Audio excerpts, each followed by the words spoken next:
How's it going though, Witcher? It is Leon from Sofia, Bulgaria, right here. Just came from training and I'm cooking or at least heating up a kashkaval pane, which is breaded fried cheese, let's say. So what I typically do is I never cook, at least since I can cook. I've been a cook and I'm not too bad at it, but the thing is there's no sense to cook one person meals. So I always get stuff from the store, the takeaway, let's say 2 meals a day in these styrofoam packages. Sometimes nicer meals, sometimes basic like this one. They pretty much cost 7 leva, which is 3.5 euros a pop. That's basically how I live off these meals, and I'm in pretty decent shape, as far as I can tell for myself. Slim, so doing pretty good. And I just heat up meals. Now I just have this pan, which is how do you call this? What's it called again? A ceramic pan. Just put a lid on top and let it heat up a bit, and then I eat. This lid, it had a handle obviously, but it got rusty. So what I did is I just took it out and I put in a plug, and that's how I've lived since. I'm very bare basics living, right? You wouldn't expect it from a gay guy, but I really am like this. I just fix things in an easy way, not to worry about them again, and continue enjoying life. And rather than throw away things, I just find a cheap fix. Here you go. Uh, Pop it on, that's my lid. Then I'll throw the whole stuff out once I move, which is next week. So I wanted to show you a bit how my last week is going, right? Because after all, it might be interesting to follow the process of someone who moves countries. It will be my sixth country because I've lived in the Netherlands, obviously, where I'm born and raised. I've lived there for 20 years with some breaks in between. For example, I went for an internship to Belgium. I've lived in Antwerp for a good 3-4 months. I've lived in Romania and Bucharest for 3-4 months, where I was working at Albatross Travel, which is an incoming travel agency, and I was a rental car driver. I did marketing as well. I did all sorts of things. And now I'll show you how I'll move to my sixth country. I've lived in France as well, by the way. Then Bulgaria, now it will be Poland. So I honestly had more stuff than I anticipated. See, so it's all of this. I've got several bags right here. Um, I just came from sports, just came back from Krav Maga, and I'm cooking essentially. So, what do I have? I have one, two, three, four, five, six, seven suitcases, which is a lot. So, what I chose to do is I chose to fly earlier. I'll go on 2 separate flights. I should have hired a service to move all of this, but the thing is, I thought it would be 3, 4 back stops, but it's actually more. And carrying all of this at once is way too much for one person, you know? So the Lot Polish Airlines flight, I can just take 5 bags. So it will be 1, 2, 3, 4, 5. And I go with 1, 2, 3. I'll just reuse a sports bag on a separate trip, which is next week.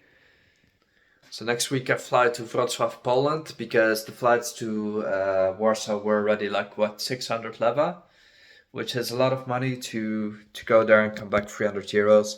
And flying through Wrocław cost me 40-50. I'll just pick a hotel, I'll take the train, whatever. It will still cost me money, but then at least I feel I make a bit of a trip out of it.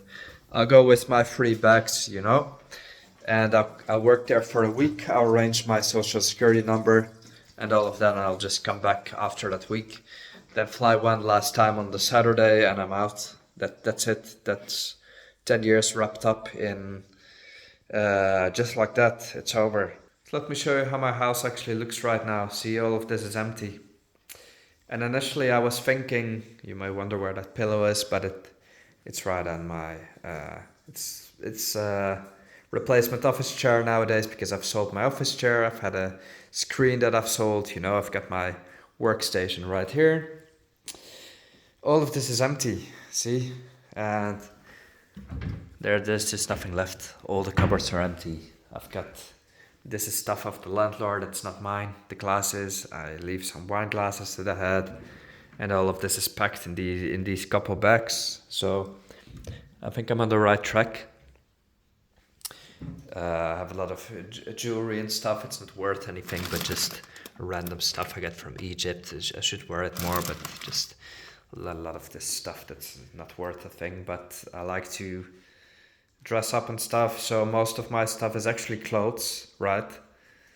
Uh, these 5 bags. What I recommend when you move is you do the vacuuming, like you vacuum uh, these bags and then they minimize in size and you can fill up your bags. So they're all about 20 kilos each. And even going with 5 bags at a time, it will be 1, 2, 3, 4, 5. I think this is quite a lot, so I'm very anxious that one of them will still be too heavy or I won't be able to get it through or something. I'm a little bit anxious for the second flight where I have to do the big haul of all of this stuff, right? Because the second time I'm flying directly to Warsaw with these 1, 2, 3, 4, 5, and the first time I'm flying to Wrocław, and it will be 1, 2, 3. I need to export my boxing equipment, my gloves, shin guards. It's all in that bag, and I can put some other stuff, like a vacuum bag right here, and that will be it.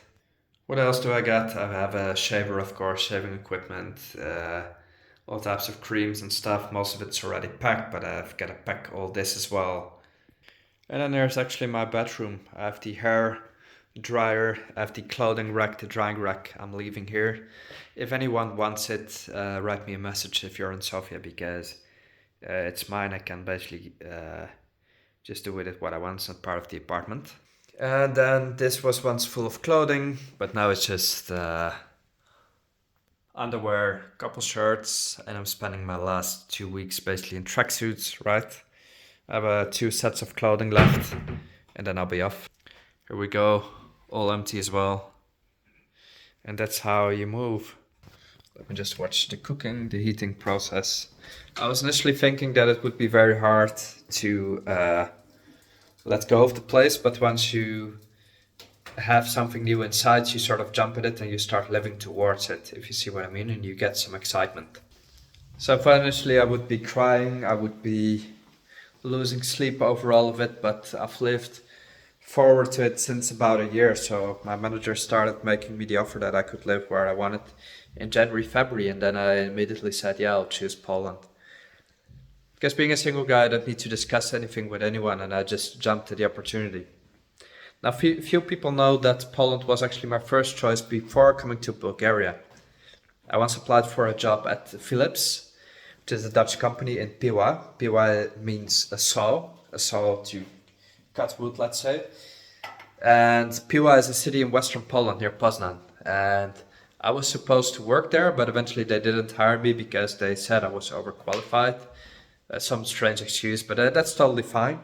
My second choice was Bulgaria, and I just jumped at the Bulgaria opportunity because for the time being it had pretty good salaries, relatively affordable apartments 10 years ago, and I just jumped at this, and I've been very satisfied for 6, 7, 8 years, and eventually I started itching for something new. So I've had it on my mind for 2 years, and then when my manager came up with it, I just jumped at that opportunity without a second thought. I said, yeah, I'll take Poland, which is actually her country. So she's managed to help me a little bit with the move as well. All will be fine.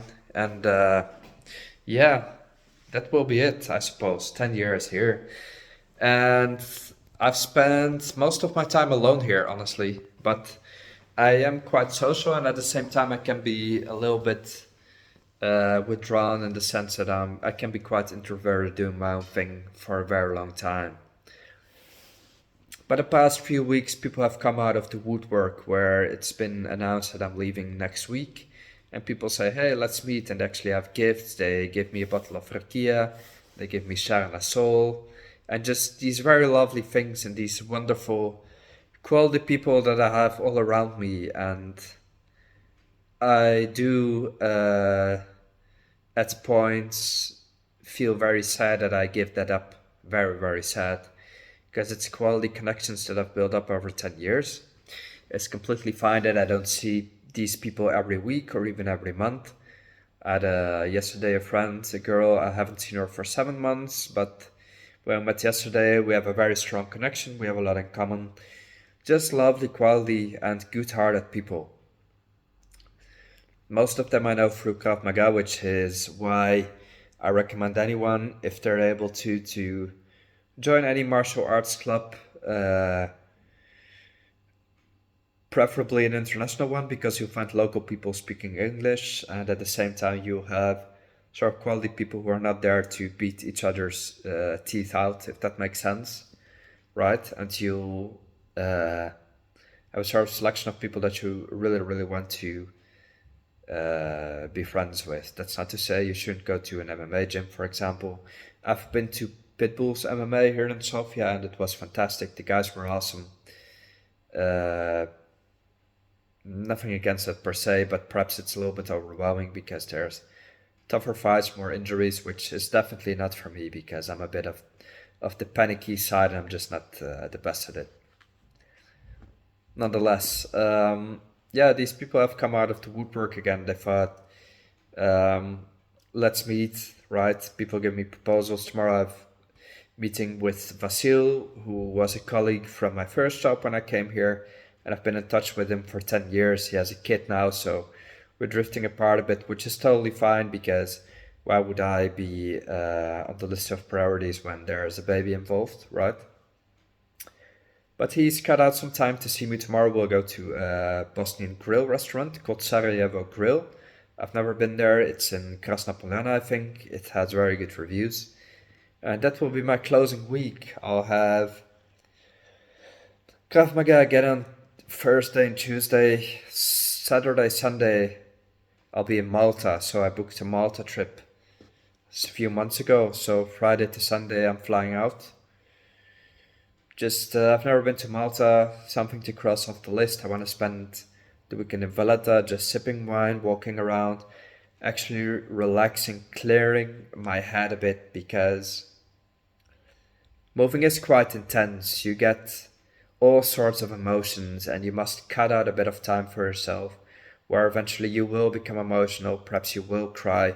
I've already cried over essentially the people I'll lose relative closeness with because there's people I really fancy as well, and I've been sad more than once already, and I need to give myself the opportunity to let these emotions come, deal with them when they come, and have clear-headedness for the move to Poland.